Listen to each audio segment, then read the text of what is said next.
حادثو په وخت زیاتره خلک هسپتال ته رسېدو نه وړاندې صرف د دې وجې په حق ورسي چې هغوی ته په وخت فرسټ ایډ میلاو نشي. د فرسټ ایډ په اهمیت او تربیت حوالې سره بټخیله کې یوه دستوره شوې ده. د دغې دستورې تفصیل ګورو د عمران زریاب په رپورټ کې.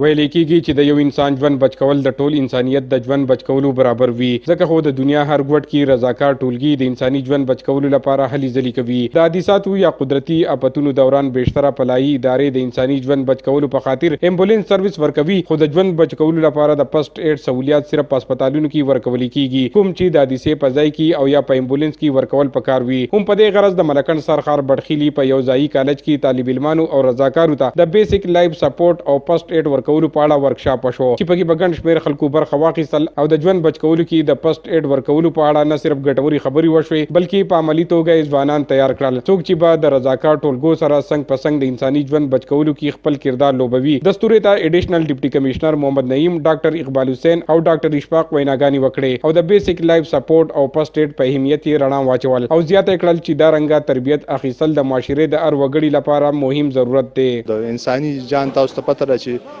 شپږو منټې هغه شپږو کروشل منټس چې کوی کې انسان ته دغه ملاو شي فرسټ ایډ نو دغه ژوند بچ کېدی شي. نو د دې حوالې سره دا یو ډېر اهم زم چې زمونږ د ډسټرکټ ملکند لپاره یو اهم خبره ده. اکسیډنټ وشو یا د هغې نه علاوه زلزله دي یا د هغې نه علاوه نیر ته څوک وغورځېدو، په مختلفو طریقو باندې دي.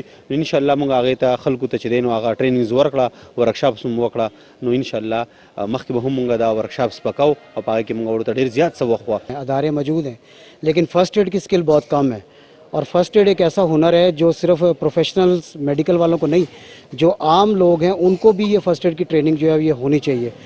اب ہوتا کیا ہے کہ ہمارے نزدیک کوئی بھی ایسا حادثہ یا کوئی چیز ہوتی ہے اور ہمارے پاس اس کا ٹائم نہیں ہے، چونکہ ٹائم نہ ہونے کی وجہ سے، اسکل نہ ہونے کی وجہ سے ہم لوگوں کو زندہ جو ہے دفنا رہے ہیں. د دستورې په مهال مشر میلمه ایډیشنل ډیپټي کمشنر محمد نعیم، علي محمد خان، غوث الرحمن او پروفیسر محمد علي شاه تربیت اخیستونکو زلمو او پیغلو ته سندونه ورکړل. عمران زریاب، خیبر نیوز، بټخیلا، مالکند.